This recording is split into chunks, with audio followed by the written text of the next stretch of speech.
Welcome, everyone, to our brand new podcast, Dancing with Systems. I'm Wayne Visser, and I'm co-hosting together with yourself, Sally. This is exciting, isn't it? It is. This has been in the planning for a while. I'm Sally Rhian. I'm Executive Director at Forum for the Future, and I am thrilled to be your co-host for this new series, Dancing with Systems.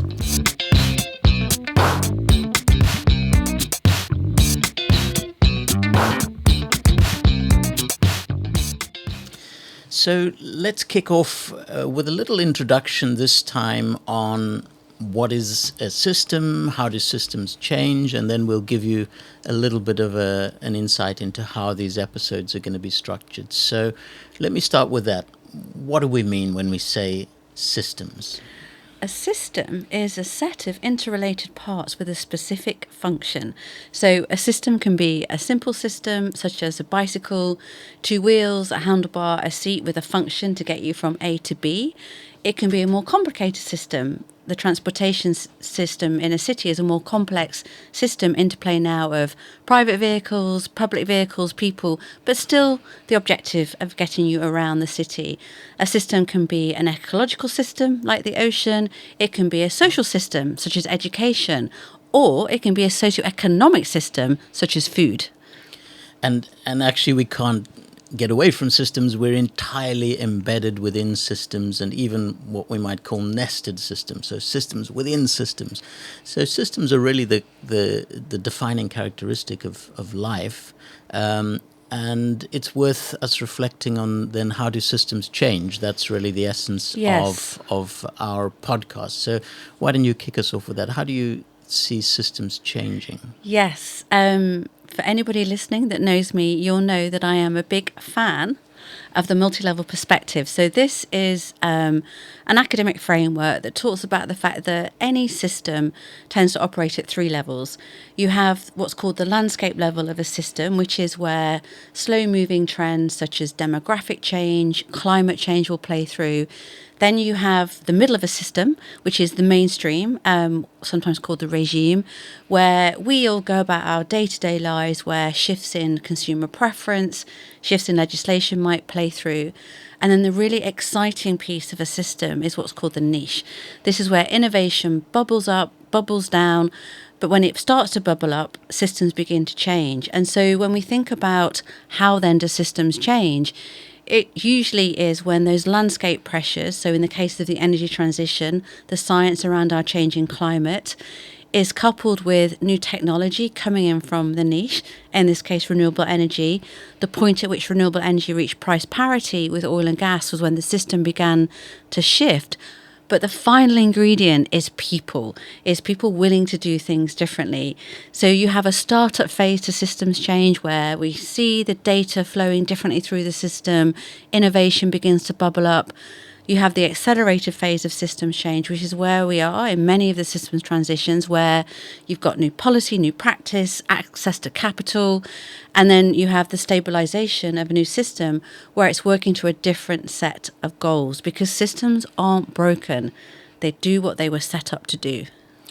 Right, and I'm really interested in the dynamics of that change process, because sometimes they're counterintuitive.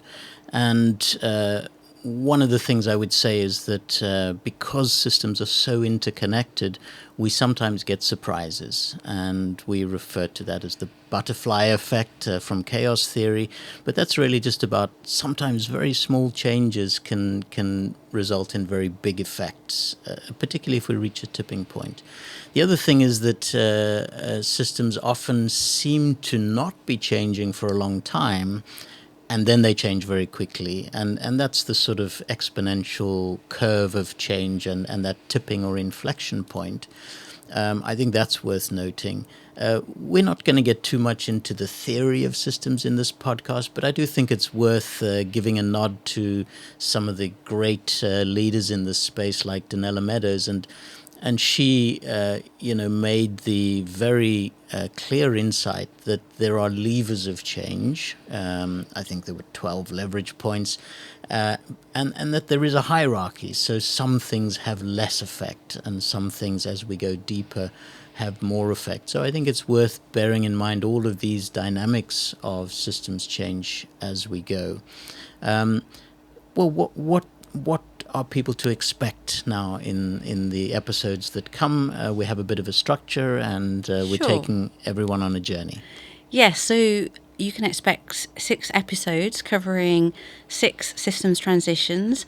Today is energy, it's the first. We have food, we have tech, we have health, we have nature, we have finance. And within each episode, you can expect a little bit of Sally and Wayne up front, just giving the context for the system. We then have 2 guests per episode, one guest giving an overview of where we are with a particular systems transition, and then another guest going deeper into that transition, giving examples of how organisations are making the change happen. You'll then get a little bit of reflection from both of us in terms of what were the levers we heard.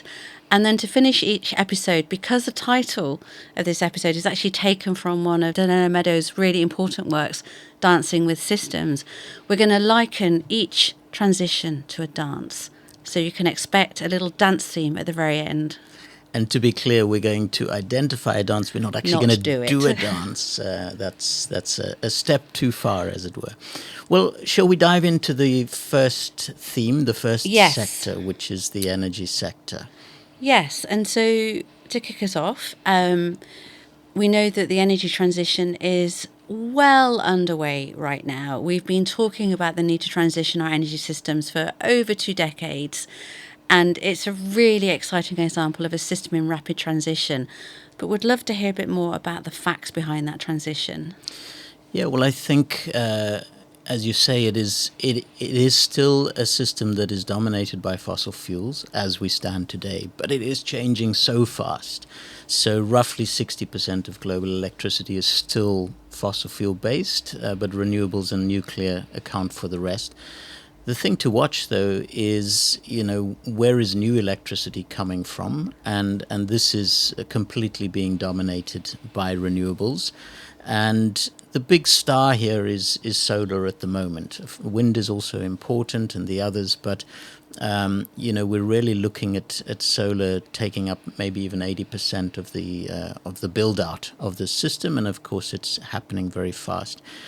We can also sense that tipping point because we're in a sort of 2-to-1 ratio now in terms of the investment that's going into energy. Twice the amount of investment going to renewables now compared to fossil fuels. So although it doesn't always look like it, fossil fuels is in decline and is probably in quite rapid decline. We get a little bit confused when we get these energy shocks. We've had the war in Ukraine and now in Iran. And of course, there's been a little boom for the fossil fuel industry because the prices have gone up.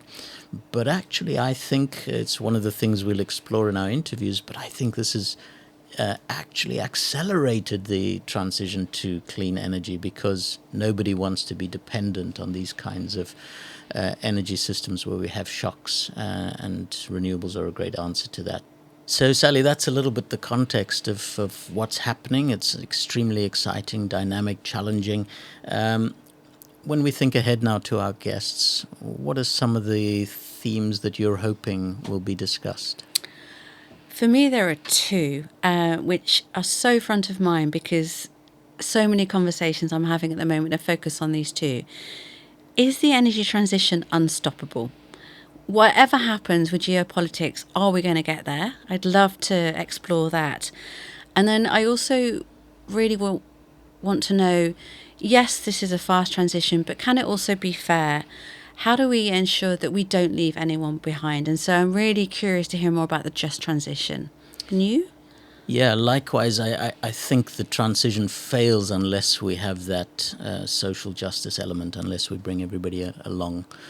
But I'm really keen to hear about where is it really happening the fastest? We're doing this podcast from London. We're very tuned in to what's happening in Europe and the States, and sometimes we feel that there's bad news there. But the sense is actually that the transition is happening in other parts of the world much faster, in developing countries, and that maybe they don't have the the legacy that we have and the restrictions, and so in some senses they may even be leapfrogging. But I'd love to put some data to that, and from people who really know, to find out where it's happening the fastest. Great. Well, we have the perfect guest to help us to do that. Our first guest is Kingsmill Bond, runs the Energy Futures Initiative at Ember, analysing the future of the energy system as it rises from the ashes of the old. Your point that actually a new renewable energy system is rapidly emerging. Before joining Ember, Kingsmill worked as a financial market analyst and strategist for 20 years, working for Deutsche Bank, Citibank and others. For the last decade, his focus has been on the energy transition, working as a strategist for Carbon Tracker, the Rocky Mountain Institute and, of course, Ember. Welcome to Kingsmill.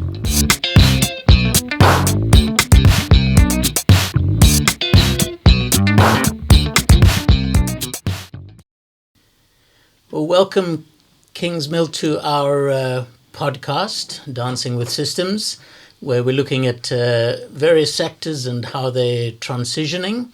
And of course, we're looking with you at the energy system. And so I'd like to kick us off with a question. How far are we in that transition?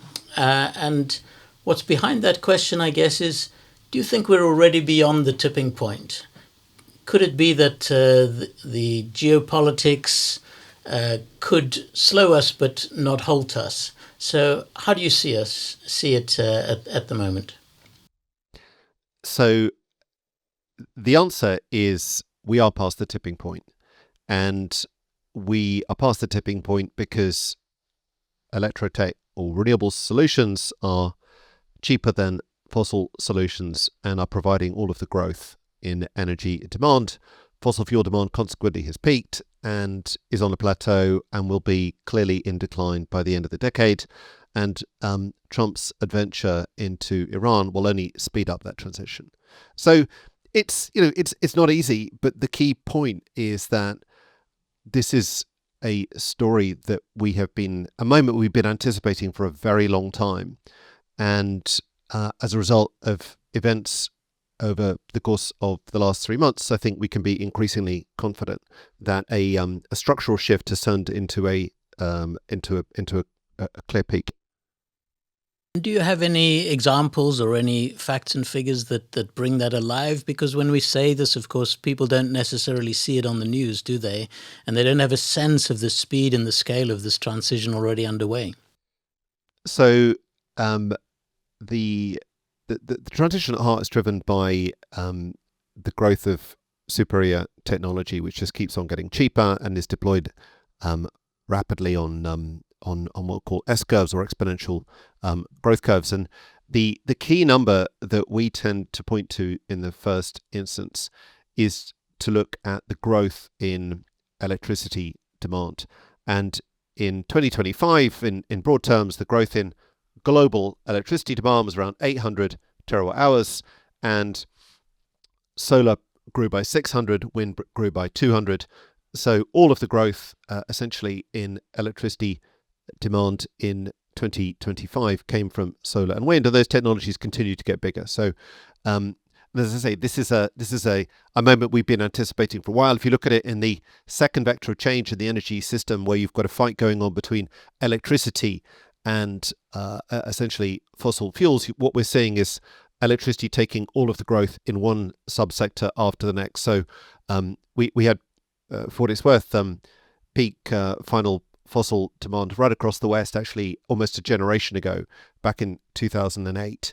And that's now being replicated in China. And we've seen peak fossil demand in the industrial sector in 2014, in the building sector in 2018, in the road transport sector. It now is becoming increasingly clear in 2019, and probably the transport sector as a whole in 2025. So, it's often worth thinking about the difference between what we grandly call stocks and flows, or, to put it in more prosaic terms, the difference between the car fleet and car sales. So you might look out the window and say, look, there aren't actually that many electric vehicles on the roads in the United Kingdom. But what you want to look at is not the size of the fleet. If you want to understand the system, you want to look at sales and what's happening in that case at a global level, actually in the UK too, is that an increasing share of the sales are coming from electric vehicles, and prices continue to fall, and they're taking, as they take an increasing share of the growth, so the old system peaks and starts to decline.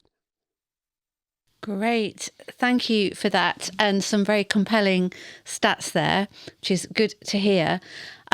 One of the questions that I get asked quite a bit at the moment is, so yeah, I kind of buy that the energy transition is unstoppable, and in some geographies we may have actually, hit that tipping point.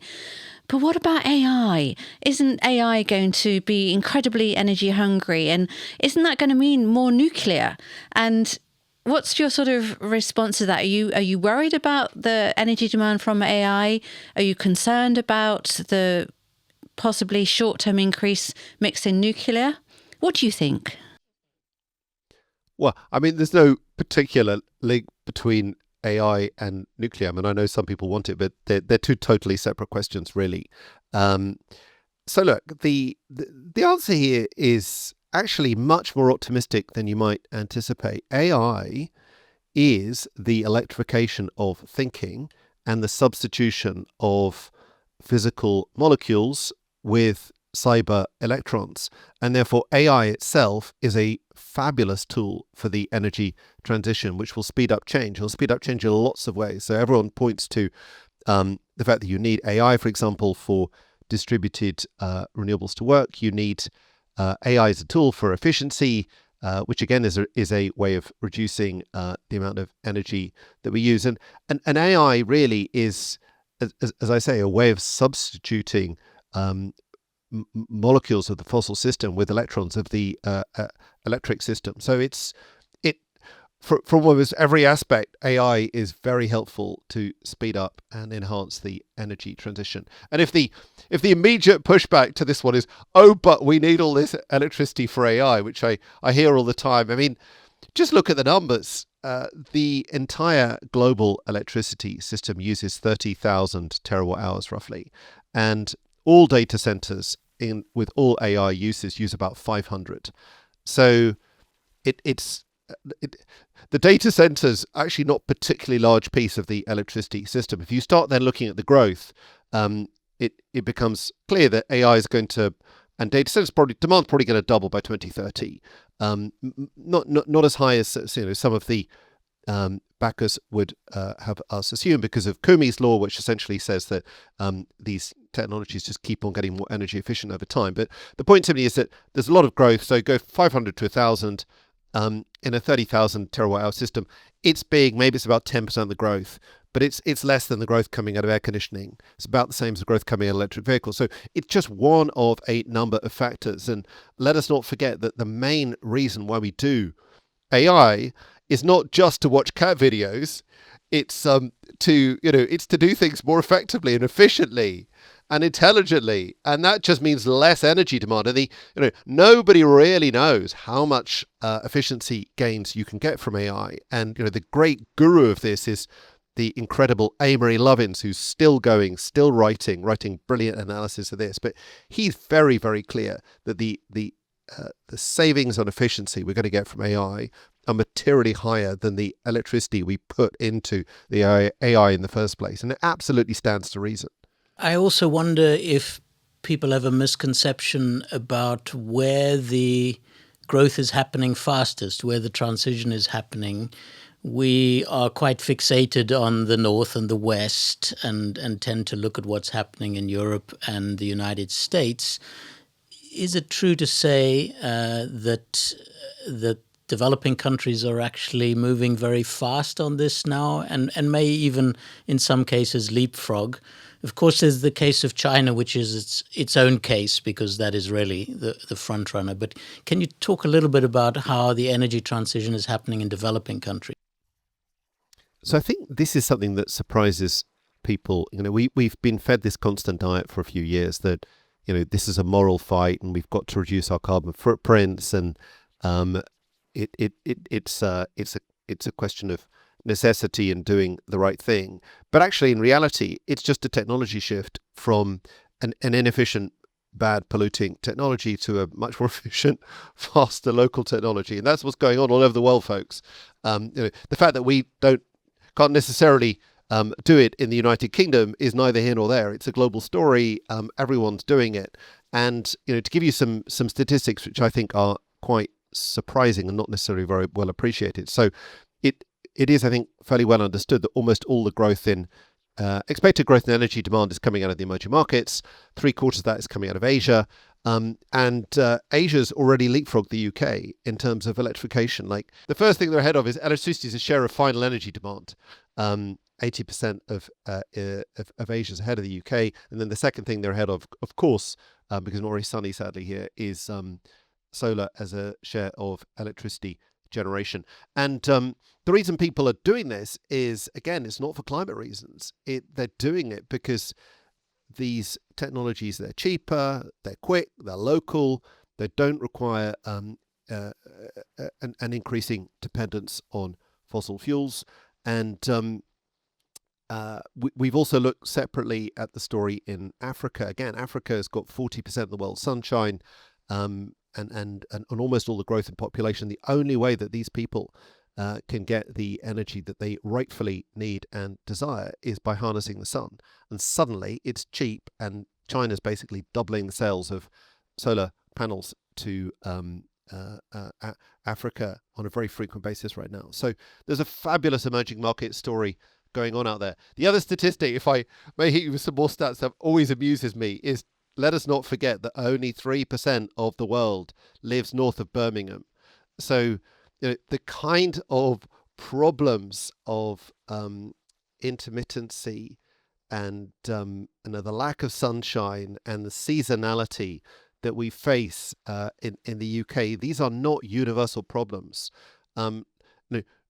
Basically 80% of the world lives in the Sun Belt, where you have access to much larger amounts of sunshine, but more importantly, on a regular basis than we do. So what we're going to see over time, we're going to see a kind of migration of energy intensive industries out of high cost environments, such as in the UK, to lower cost environments where it's always sunny. And that brings us to, I think, our final question, Kingsmill, which is, given the picture that we're seeing, so the story is much broader than the story that we might hear in the US or in Europe. There's rapid transition of the energy system happening in Africa, in Asia.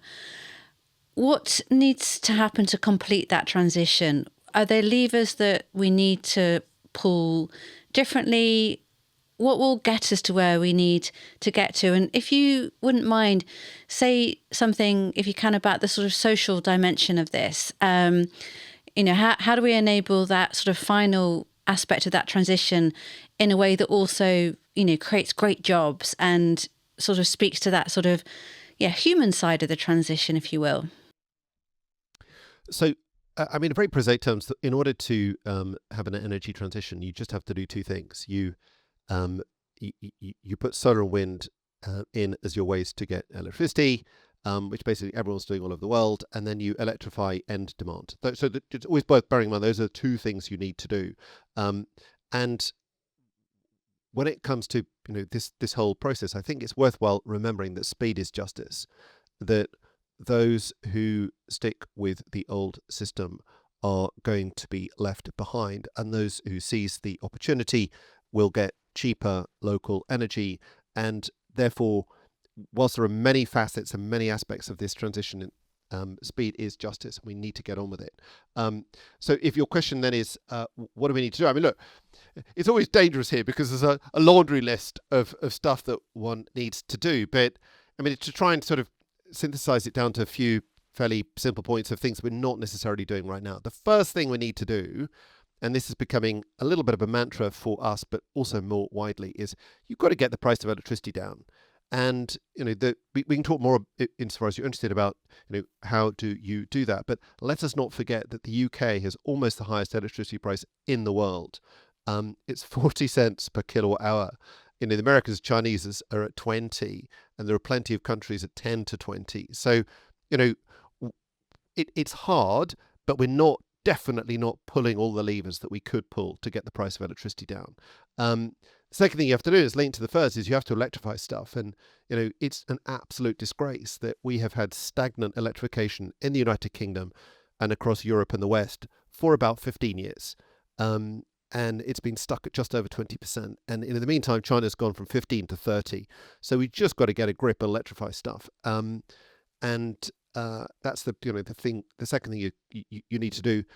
I think the third thing we have to do is we've got to sell the story to the people. I mean, precisely, Sally, as you're saying, this energy transition at heart, and it's a little bit like being in 1999. You've got this thing coming along called the internet, or in the mid 1990s you've got this mobile phone technology coming along. Of course, there are barriers to change and the resistance to change, but the benefits from doing it materially outweigh the disadvantages of not doing it. And we have to sell that to people and make it clear that there are huge advantages coming.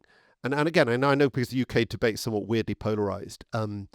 We've got to stop moaning about how Electrotech has allegedly driven up prices and just be adults and say, right, how are we going to get prices down? Because there are plenty of solutions out there and people need to cooperate from both sides of the fence to do it. So you have to sell it to the people. And then we have to do stuff like, to clear away the old regulations. Why is it so hard to put up grids and solar panels and heat pumps? Why are all these people involved in trying to block me doing it when I try and do it in my own house, damn it? And we have to get smart grids. And again, there's a little bit of a laundry list here, but we don't just need to build giant grids from A to B the way we used to do 30 years ago. We've got new technology, we've got better capacity to put batteries in locally and to use grid enhancing technologies like dynamic line management, all the rest of it.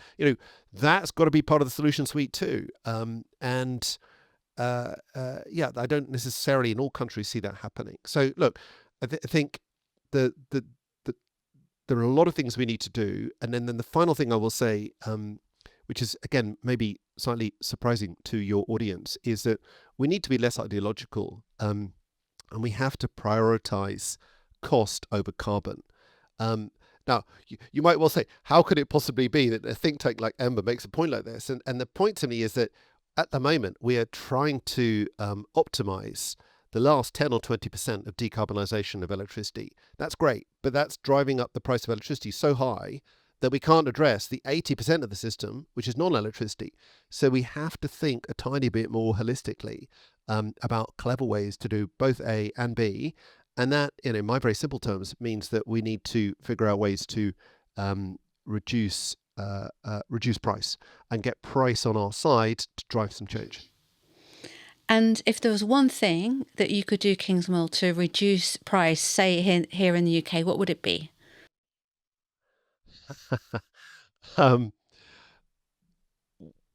Actually, you might.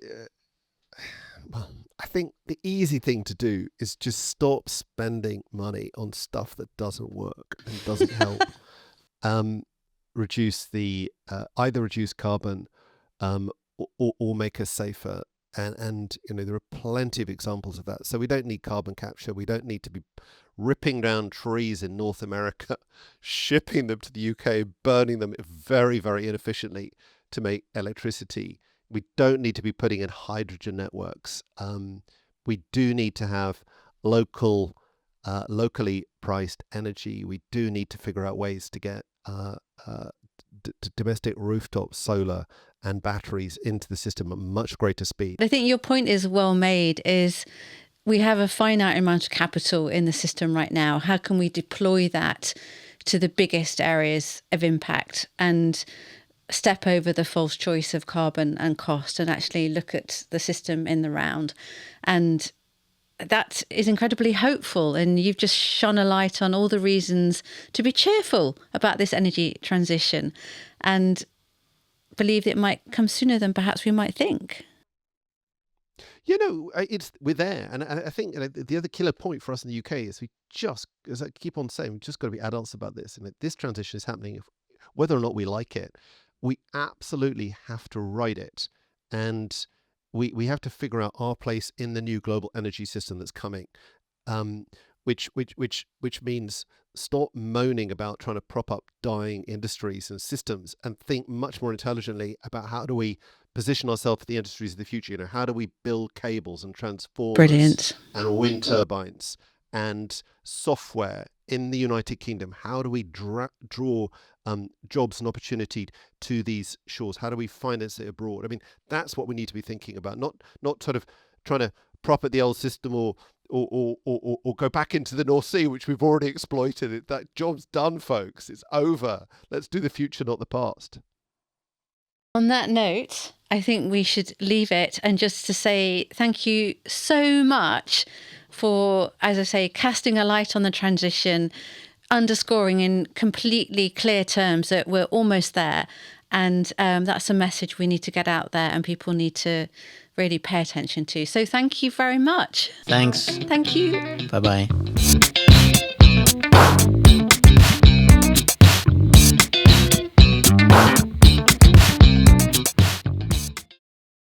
Fascinating. Definitely got an answer to one of your questions there. Absolutely. The transition is roaring ahead in different parts of the world. But tell us about our second guest. Well, we really get to see now how this translates to an organizational level. How do we implement all those wonderful things that Kingsmill was talking about? And we're super lucky to have as a guest Rhian Kelly. She's Chief Sustainability Officer at S1E, which is one of our big national providers of energy here in the UK. And she has lots of sustainability experience in the sector. She worked previously for National Grid as head of climate strategy and community engagement. She's also been previously director at the Confederation of British Industry for nearly 6 years, and she's really been one of the movers and shakers on how we get the infrastructure right to make these changes, these shifts in the system possible. So really excited to hear from her. Great.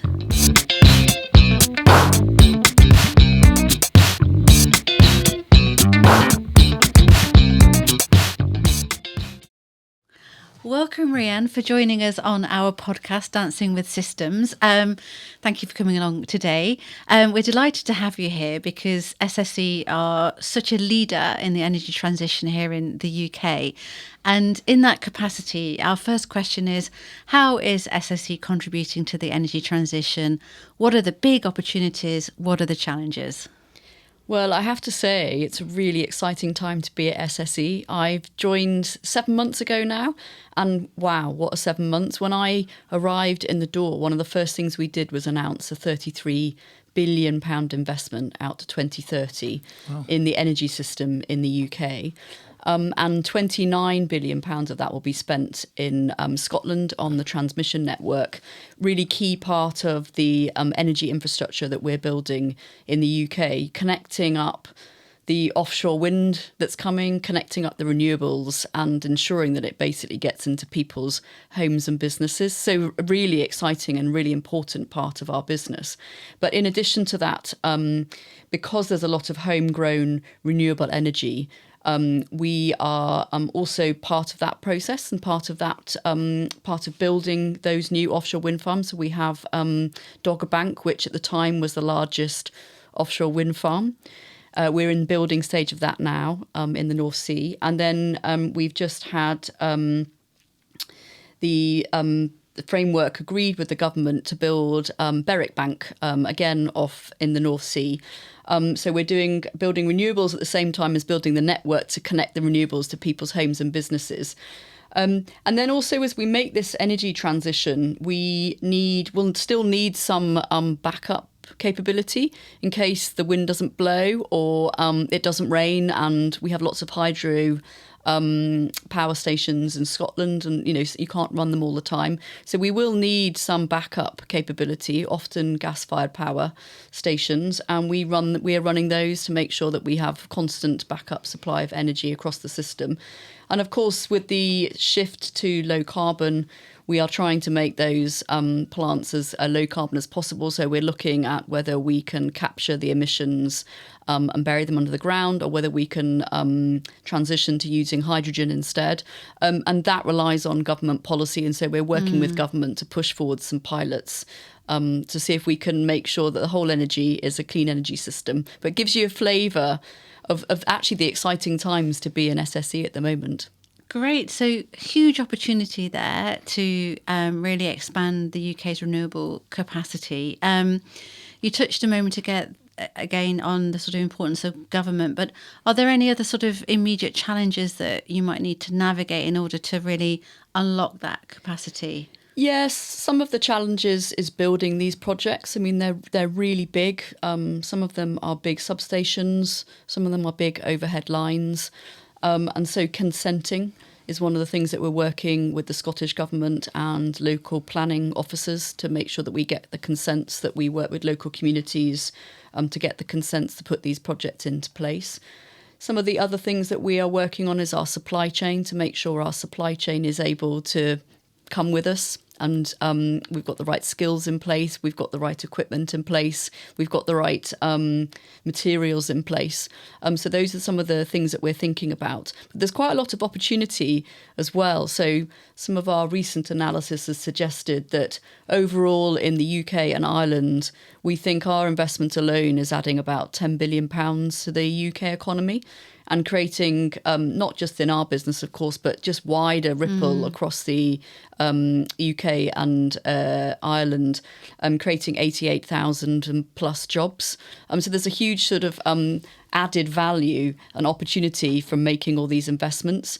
And the other thing that I guess people worry about in the energy transition is a very live conversation is it affordable? And how do we afford this transition? And some of the research that we have done has suggested that actually, because we have renewable energy, homegrown renewable energy, secure energy in the UK, it actually has made our bills 30% cheaper than they would have been if we hadn't done that, particularly if you think about the crisis in the Middle East and the crisis in Ukraine a couple of years ago when we all saw a spike in energy prices. Actually, all of this clean power, homegrown, secure clean power, is insulating us, beginning to insulate us from the volatility of international energy prices. I love that fact. Thank you for sharing that.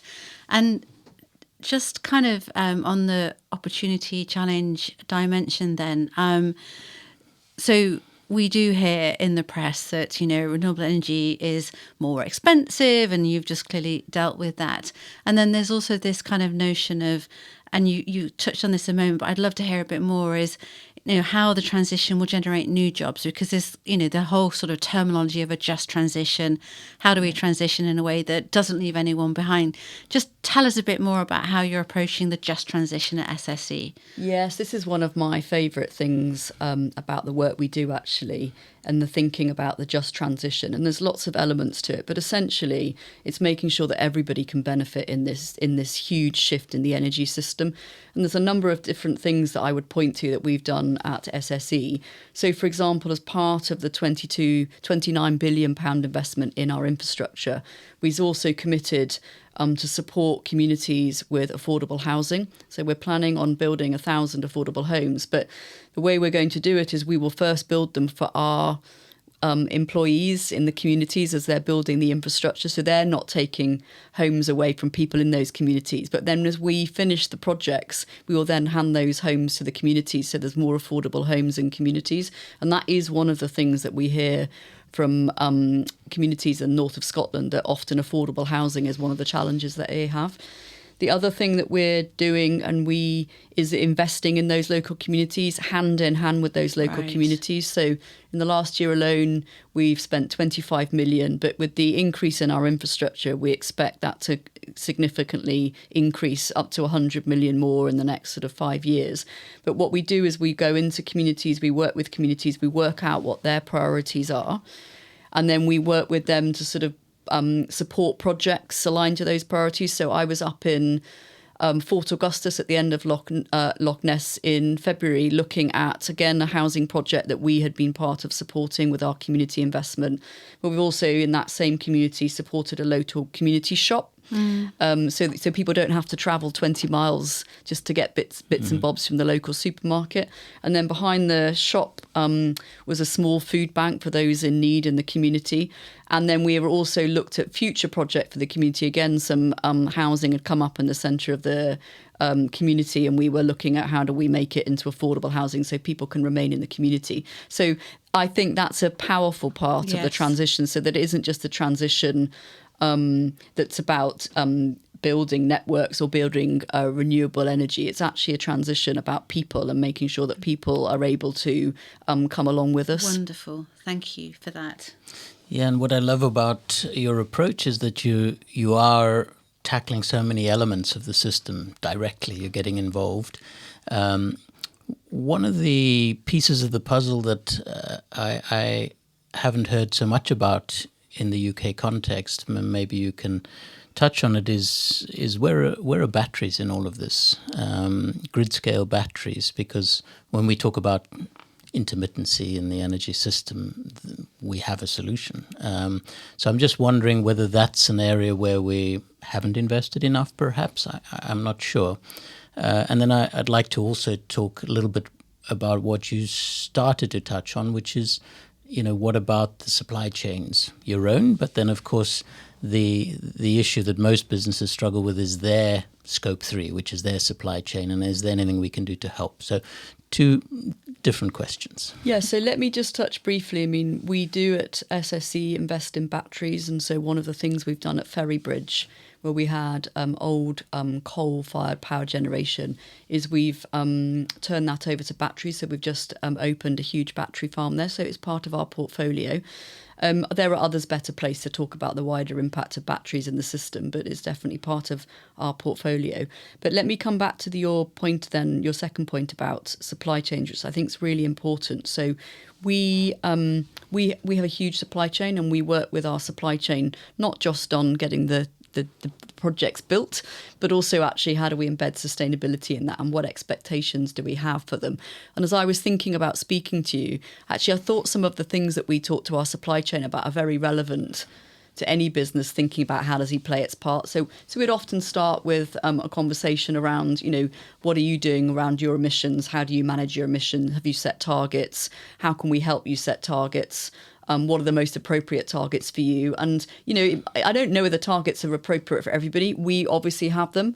And our sort of tier 1 large suppliers will also have them. But as we get into our supply chain and you get into small businesses, it might not be appropriate for everybody. So then it might be a question of thinking through, where do you get your energy? What sort of energy do you have? Can you make it clean energy? Are there options for, putting solar panels on your buildings?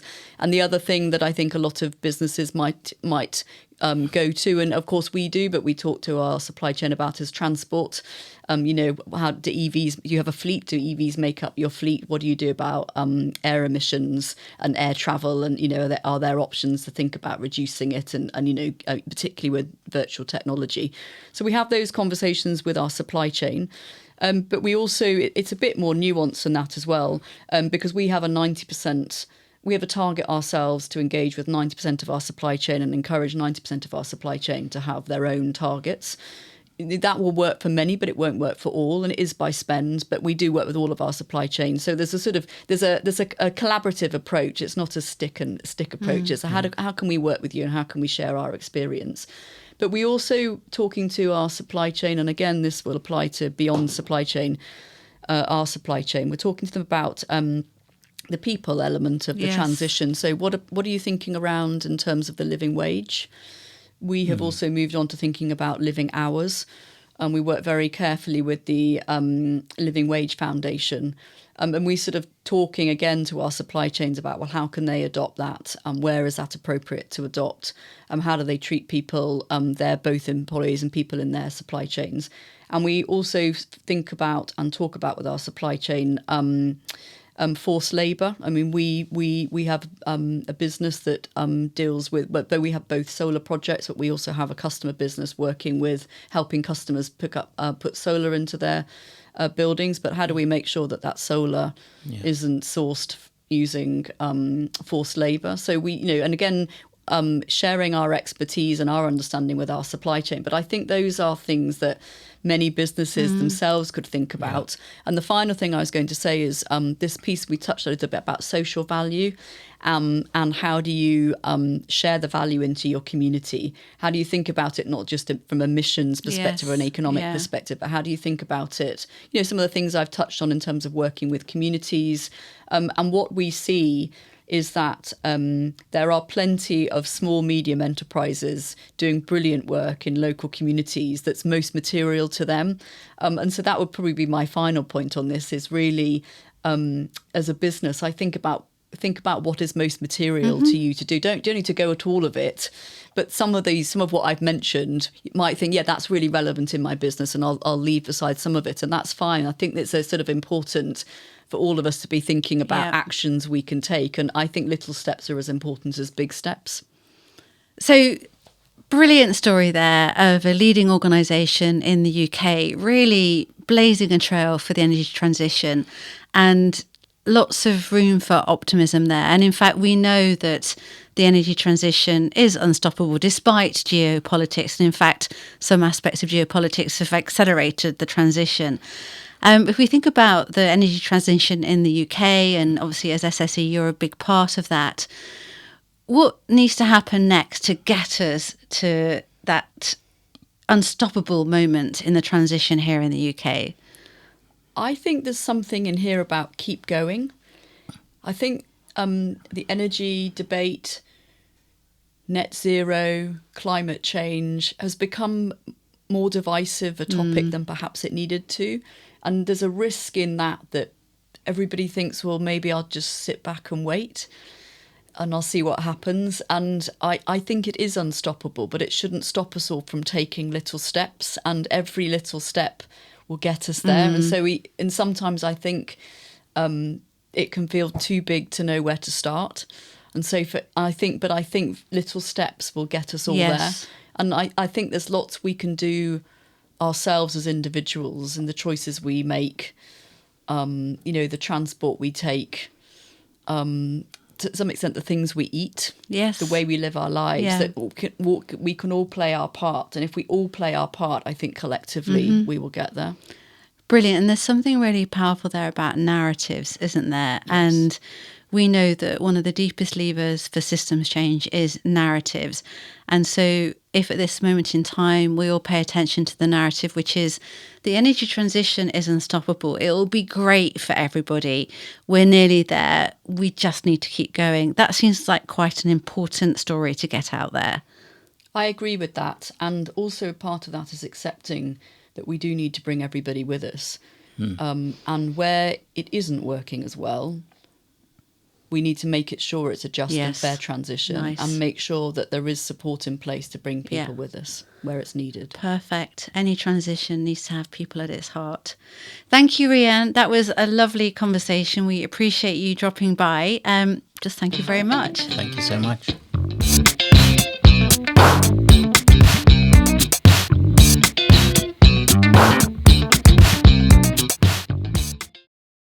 Another great perspective on the energy system transition. Amazing. So the last bit of today's episode then, where we make sense of what we heard and what struck us. So Wayne, what struck you from the two conversations we've just had? Well, maybe I'll start with Kingsmill. I think one of the most important points he made was that better beats greener.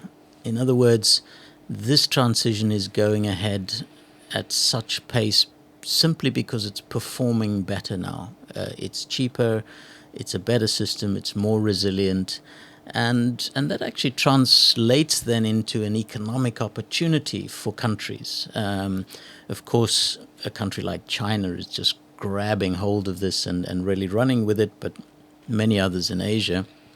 But even in the West, we have our own opportunities. If we look at the UK, one of the things that Kingsmill said that I really liked, he says, how do we build cables and transformers and software in the UK?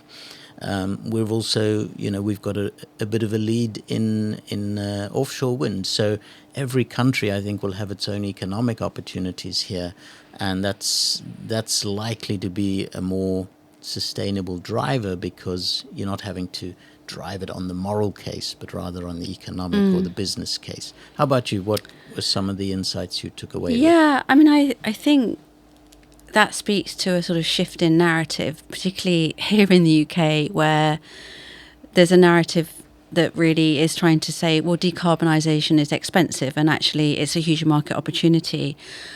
I think what was really powerful from Rhian's segment was actually people are at the heart of any transition. And perhaps in the early days of net zero, two words that don't signal economics or social, we didn't get the narrative right, and we didn't talk enough about people. And I think all the work that SSE is doing is putting people at the heart of the transition, which for me is just so, so important. And we didn't get that quite right. And I think it's one of the reasons why net zero was so and is heavily politicised, and why actually, along with narratives, language matters. Let's talk about energy security. Let's talk about market advantage. So that was my first reflection. And then the second is so obvious but worth calling out, which is this transition, this just transition, is completely reliant on collaborations and partnerships. So Rhian talked about how she's working in partnership with supply chains, and that actually partnership and collaboration will really underpin the just transition. Yeah. And I know we're going to see that throughout the episodes, right? By definition, a system is all about collaboration. If we can do that better, then we change more effectively. Well, we've come to that happy part of the episode where we think about what dance might represent this shift. So for you in the energy system, what might the dance be? So the dance that represents for me where the energy system is in its transition is the quick step. It's going so quickly, and now it's really well choreographed, and we're flying across the ballroom floor. Exactly, and when we watch the professionals dance that, there's quite a bit of flair that happens there as well with the feet. So it does allow for that. For me, I would agree, but I would love to have a little bit of breakdancing in there, because breakdancing is a street dance, and you've made the point that this has to be also community led, and it has the potential to empower communities and to make them resilient. So maybe a bit of a quick step with breakdancing on the side. That would be very fun to watch. That concludes our first episode. Thank you so much for listening. Do join us next time, where we're going to be exploring the transitions of our food system. Thanks for joining us. See you next time. Thank you.